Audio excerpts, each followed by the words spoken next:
How do I grow faster? What do I need to stop tolerating? Now, you're going to grow faster by tolerating less.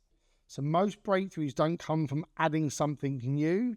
They actually come from removing what should have never been allowed to stay.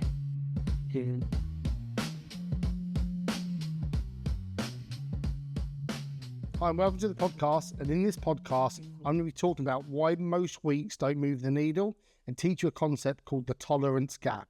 Now, something I believe is that most gym owners don't fail because they lack knowledge. They fail because they don't convert knowledge into weekly behaviors. And that's the key thing. There's three reasons for that. Reason number one is they have too many intentions.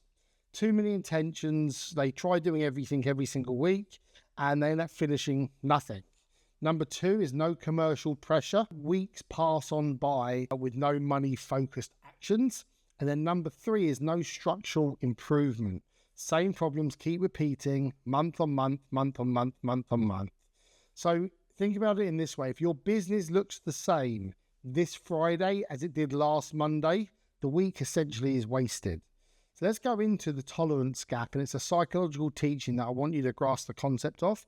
Again, I'd suggest that you get a notepad and paper and make some notes because there's going to be some key things that you're going to want to remember from this podcast. Let's talk about the tolerance gap. So every business operates at the level to what the owner is willing to tolerate.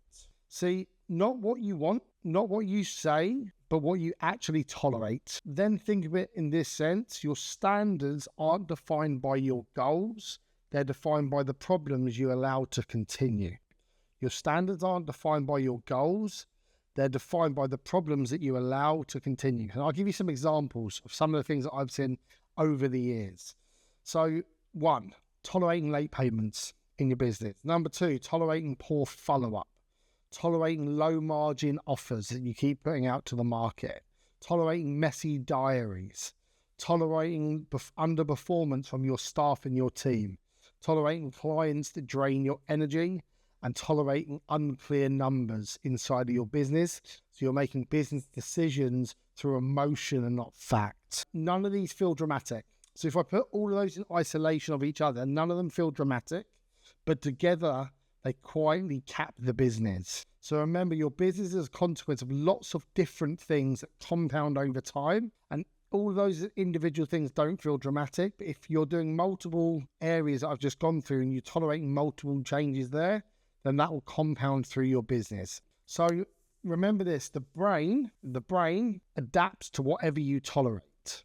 So once something becomes normal, it stops triggering urgency. So your brain will adapt. So when it becomes normal, it stops triggering urgency. That's why most problems don't get fixed. They get lived with. So I'll ask you a question. What in your business or in your life are you living with that you know needs to get fixed? What in your life or in your business are you tolerating right now that you know can be fixed and should be fixed, but you're just living with it? Now, growth becomes and begins the moment discomfort becomes more painful than change. Growth begins the moment discomfort becomes more painful than change. So think of tolerance now in the element to capacity link. So I'm going to link now your tolerance with your capacity. So let's come back to money and systems and business ecosystems as well. So every tolerance steals capacity. So for an example, if you've got a messy diary, that steals capacity from you. And stolen capacity shows up as lower profit in your business, slower growth, constant busyness all the time, and then mental fatigue.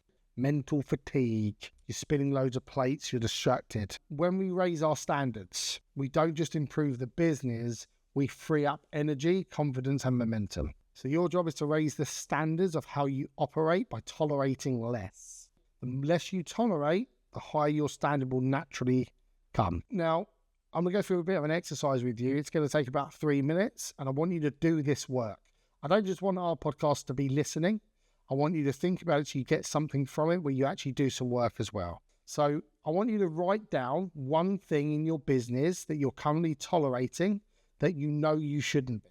What's the one thing in your business right now that you're tolerating which you know you shouldn't? So it's the things where you're asking yourself, oh, I'll deal with this later.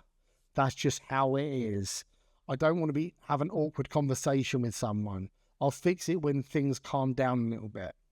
So what is this tolerance costing you every single month? So write down the thing that you're tolerating. Should have that now. And then right underneath it, what is this costing me every single month? So the little shift I want you to have is, how do I grow faster? What do I need to stop tolerating? Now, you're going to grow faster by tolerating less. So most breakthroughs don't come from adding something new.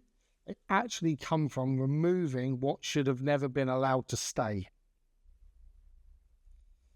Most breakthroughs don't come through adding something new. They actually come from removing something that never should have stayed in the first place. So now that's why this matters so much. So what do you need to remove? So remove the things that you're tolerating, and then you start getting into 2 key principles. Remember, I started with why most people don't progress on a weekly basis.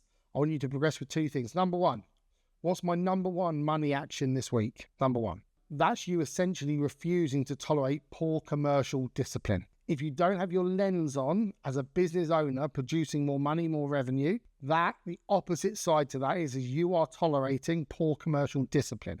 What's the system that you want to upgrade this week? Something behind the scenes. Might be your onboarding, your sales, your lead follow-up, your product and program delivery, your members' journey, all of these things. What's the one system that you need to improve this week?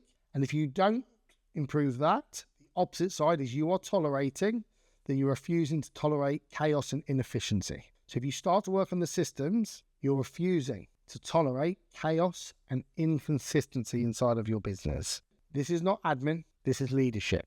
So your business grows to the level of your standards, not your intentions. I know a lot of people that intend to change, but their standards are misaligned with those intentions. They say a lot of things, which is fine, but it will always level out based upon the level of your standards. So I want you to think about this week is not just executing tasks. Because how many times have you tried to execute tasks, you've had a big to-do list and you've not really ticked much off the to-do list? I want you to use them to raise your standard. So 1 tolerance removed this week is worth more than 10 new big ideas. 1 tolerance removed is better than 10 new big ideas, new shiny object syndrome. So think about it every single week. What decision are you making to improve the commercial elements of your business? And what's that one thing? What's the one thing that you can get completed?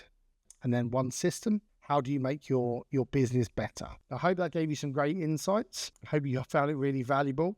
The work is not in the listening. The work is doing what's required to change your situation, to improve it. Your job, your responsibility is to become better. As a consequence of becoming better, it will enable you to do more. And the more you do will equal the results that you're looking for inside of your business and inside your life. Now, you notice whenever I talk about business and life together. I believe business and life sit hand in hand. You're not just here to build an amazing business, you're here to build an amazing life. Full of freedom, full of fun, and connection to the people you love the most in the world. Hope you enjoyed the podcast. Make sure you check back in for our next one.